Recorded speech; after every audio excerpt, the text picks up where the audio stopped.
So yun guys, no, welcome back to my channel, Eman Motorride, no. So ito tayo guys, nagbabalik yung ating Rusi Macho TC150, no.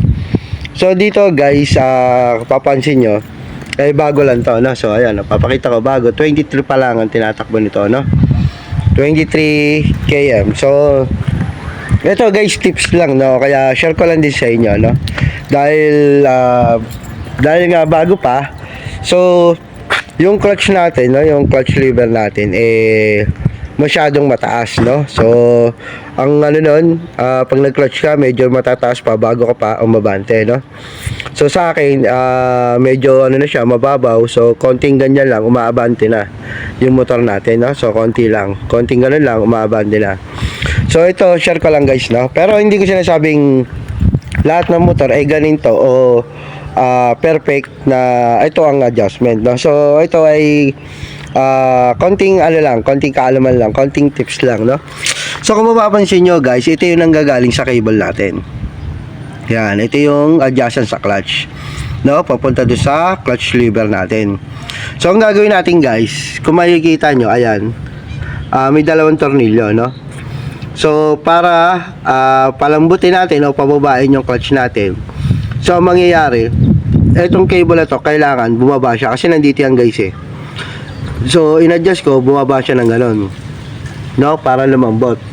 So ang gagawin nyo lang dyan guys, itong tornilyo na to, paluluwagan nyo lang, counterclockwise siya, no, tapos dito na kayo mag-a-adjust. So pa-clockwise naman siya guys, no, pag ganun siya, pag ganun, papasok sa loob, para itong lever na to ay tumaas at ito ay buwaba, no. Ito guys, so gano'n lang siya guys. Pagka medyo mababaw naman yung ating clutch, babalik ta rin nyo lang guys, no. So paluluwagan nyo to, pipihitin nyo lang din, no. Kapihitin nyo lang din pa clockwise, pataas naman, kumbaga ilalabas nyo to. Ito, bababayan ng gano'n, no. So pag bababayan ng gano'n, ito ay bababa rin siya, no. Bababa rin siya, lalo mas mataas yung clutch, no. Kaya sa akin, ang ginawa ko guys, niluwagan ko to, tapos hinigpitan ko to.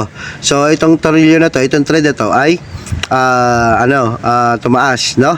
So imbis na nandito siya sa gilid, nasa gilid siya ng ganon, tumaas siya ng ganon, tumaas siya, no. So hinila ko pabalik, pataas, no, para pag nag-clutch tayo, konti lang ang yun na, no, under ka na agad, diba?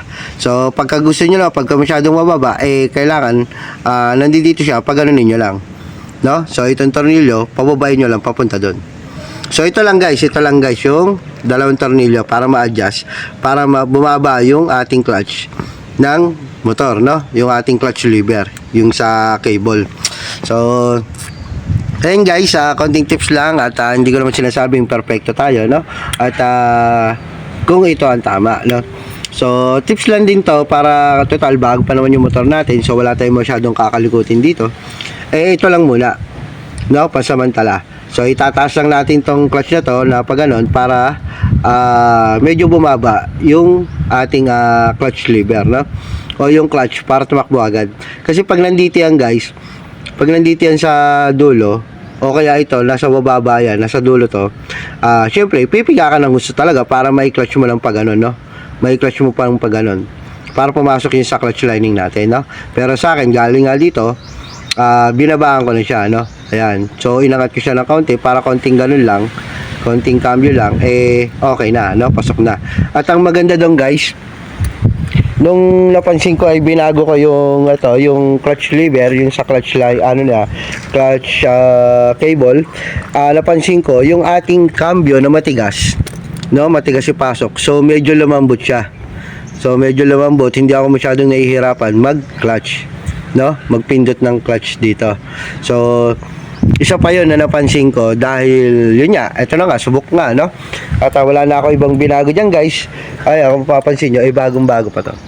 Ayan, so 23 km pa lang guys, hindi ko pa naro-road test to, dahil hinihintay ko pa yung papel. So dito lang yan sa compound, no, nandito lang tayo sa compound ng Capitol. So dito ko muna siya nilagay. So ayun guys, at konting tips lang at tutorial no, kung nagustuhan mo at gusto mo rin gawin, pwede mo naman i-try, no? Tapos kung hindi naman, kung ayaw mo, di doon ka na lang sa stock. Doon sa stock na ano natin. Clutch lever na mataas, no? Mataas o mababa, depende sa inyo kasi depende sa gumagamit, guys, eh. Merong ibang gusto na mataas, merong gusto na konting piga lang, umabante na yung kumbaga pumapasok na yung clutch, no? So ayan guys, at hanggang dito na lang yung ating ka-counting tips, no? So kung nagustuhan mo itong video na to, palike ng video and comment ka na rin, guys, no? Kung taga saan ka, no? Para alam natin kung saan napupunta itong ating video, no? And then wag na rin kalimutan mag-subscribe sa ating channel at i-click ang notification bell para updated kayo pagka meron tayong mga bagong ilalabas, no? About dito sa mga Rusi user, no? Ayan, Rusi Macho TC150. So ingat kayo palagi, God bless.